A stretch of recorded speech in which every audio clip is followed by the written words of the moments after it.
Welcome back. We know the United Way does a lot of things for our community right now. You're helping in flood relief efforts. But there's a lot of other things and a lot of organizations that you guys support. We've got Brian Motchman here with the United Way of Lincoln.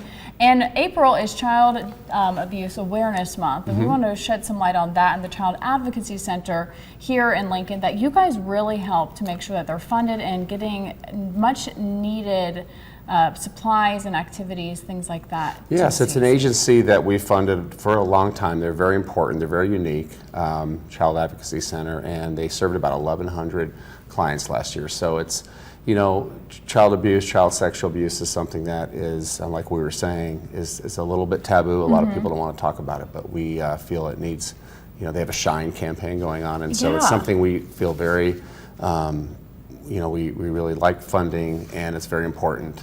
Like you said, a very sensitive subject, but we know you shared some statistics with me. About 70% of children affected by child abuse are either 12 or younger, so not a lot of them have a voice.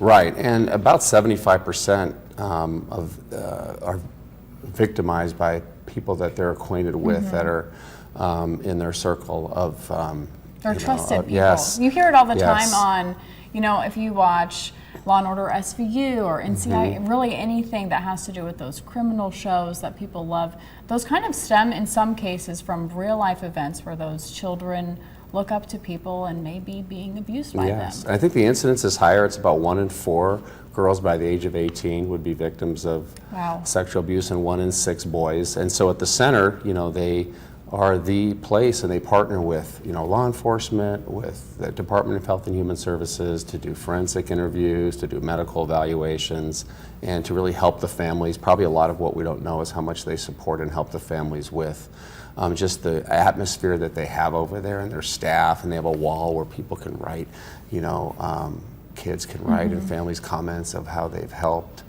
them. It's fantastic. When you work in an environment like that, you need those uplifting spirits. So great to see that they're getting help from the community, also from the United Way.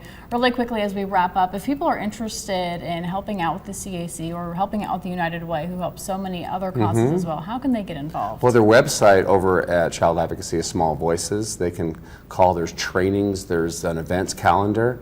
There's fundraisers they do for something, you know, they did one for journals so kids can have something to write in. And so there's, they can go to the website smallvoices.org or call them, and there's a lot of information. And they can read about their Shine campaign going on. So this is a special month. There's some dine outs that they have also. I think there's one today for Granite City. Okay. I think that's today, yeah. Perfect. So we're timely here at Channel 8.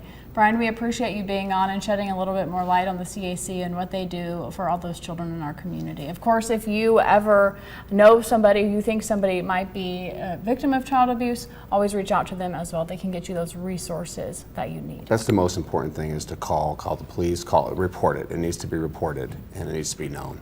Brian, thank you very much. You're welcome. We'll be right back with our second midday guest.